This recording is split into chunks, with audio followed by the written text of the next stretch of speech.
I'm Chris with iPhone in Canada, here with a look at the leather case for the iPhone 6 Plus.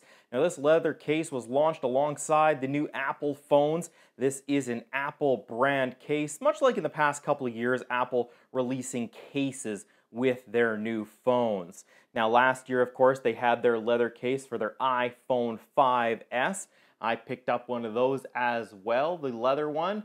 So we're going to compare it and see how it works with this iPhone 6 Plus. Now as you can see here, I did get the product red one.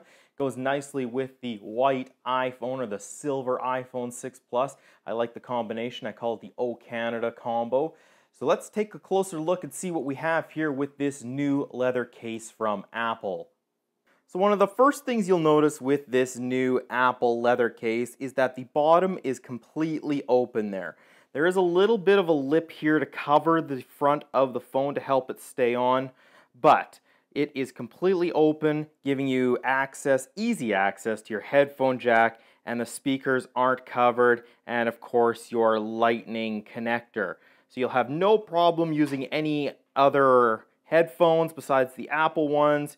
You should have no problem using third-party lightning cables, and of course, as I mentioned, the speakers are completely exposed, so there won't be any sound distortion. Now that compares a little bit to the 5S and 5 ones here. As you can see, it was completely closed. It did have the little openings here for your speakers. Now this was a big complaint here, was the headphone jack. Sometimes the leather wouldn't break, but there is a little bit of plastic in there and it would snap and break if you tried to force other headphones in. And of course with the lightning cable here, you couldn't use every single one that wasn't an Apple product. Sometimes they'd fit, sometimes they wouldn't. So that was a bit of a problem for some people. Now I know to Apple it really doesn't matter, but they did make this one completely open, giving you more options of whatever you want to use. Now one complaint I do have is that it doesn't cover the complete bottom, so you are going to be prone to having scuffs and stuff along the bezel of your new iPhone 6 or 6 Plus. Of course, here along the one side you do have your volume rocker and the opening for your mute switch. The volume buttons are covered by the leather, and they are a little stiff to begin with, but the more you use them, the more they will get broken in and easier to use, much like the case for the iPhone 5 and 5S. As you can see in here, it is completely covered. It covers the buttons, so it does protect them. Nothing is going to ever get inside of those.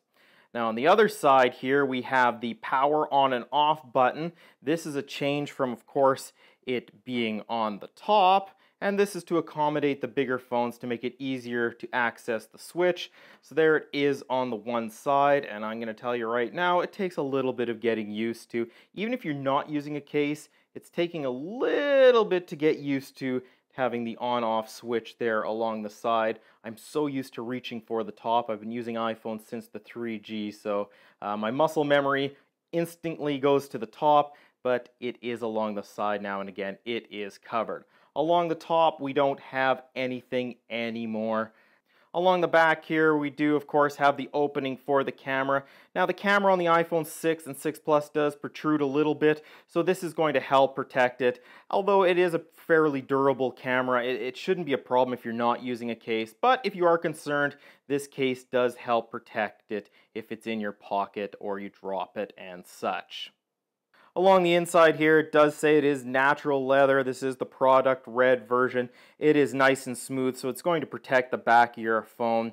I know you can get shields for the back of your phone, but if you are using a case like this one, you shouldn't have any problems with scratching and such. Now, along the inside edges here, again, it is nice and soft as well, so it is going to be protecting the bezel. As far as the wear and tear goes with leather cases, well, you can see here with my iPhone 5S case that it has a little bit of wear along the edges here, but nothing too major. Now I know this wasn't my everyday go-to case. At the beginning it was, and then as I started getting more cases and such, it wasn't. So for me, perhaps it's not a fair representation. If you were using it every day, I'm sure it would show a lot more usage. So we'll have to see how the new one holds up against everyday use. Right now I plan on using this one every day. There's not a lot of cases out right now that are really interest me, but we'll see as more come out. We'll see how the wear is with this iPhone 6 Plus case on the phone.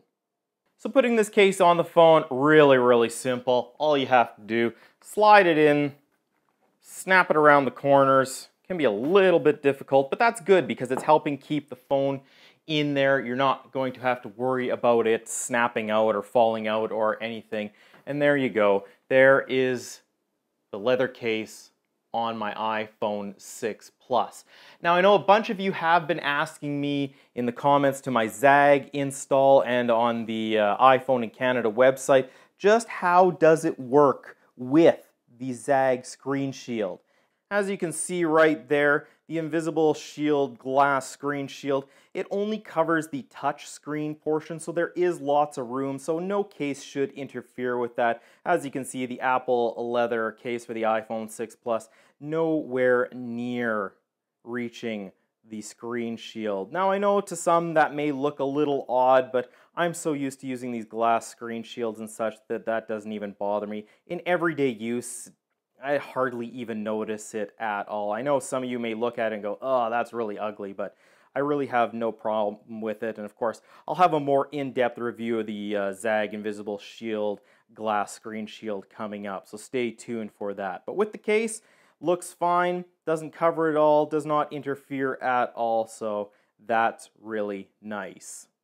Here you can have a better look at what the opening with the camera hole looks like with the phone in it. As you can see, it does protect it nicely, so you don't have to worry about, as I said, scratching it, wrecking it, or it getting caught on anything like that. Overall, I have to say I'm very happy with the leather case for the iPhone 6 Plus. I know it is a little bit pricey because it is an official Apple product, but I do like it. It's a nice feel, a nice leather feel, and it does add a little bit of grip to the phone, especially for the 6 Plus that is so big in your hand, you're worried about dropping it. It does add a little bit of grip to it, so you're not as worried about dropping your phone. And I really like this case. We'll see how it lasts, as I said, we'll see how it holds up with everyday use. So there we go, my review, the Apple iPhone 6 Plus case, the leather version. Of course, it does come in several colors, and there is a silicone version as well if you don't want to pay as much for the leather case. But, I mean, you're buying a premium phone like this, you might as well have a bit of a premium case, although, I understand that it is fairly expensive for a case, and there are a lot cheaper options out there. But as I said, I'm really enjoying this case. I like using it so far. We'll see how it lasts throughout the use before I get some other cases and such. So thank you so much for watching. If you did enjoy this video, a like would be appreciated. Feel free to leave a comment. I'd love to hear from you guys. And feel free to subscribe. That way you're not going to miss any of my future videos. For more daily Apple, iOS, iPhone 6, iPhone 6 Plus news, make sure you check out iPhoneincanada.ca. I'm Chris with iPhone in Canada. Thanks for watching.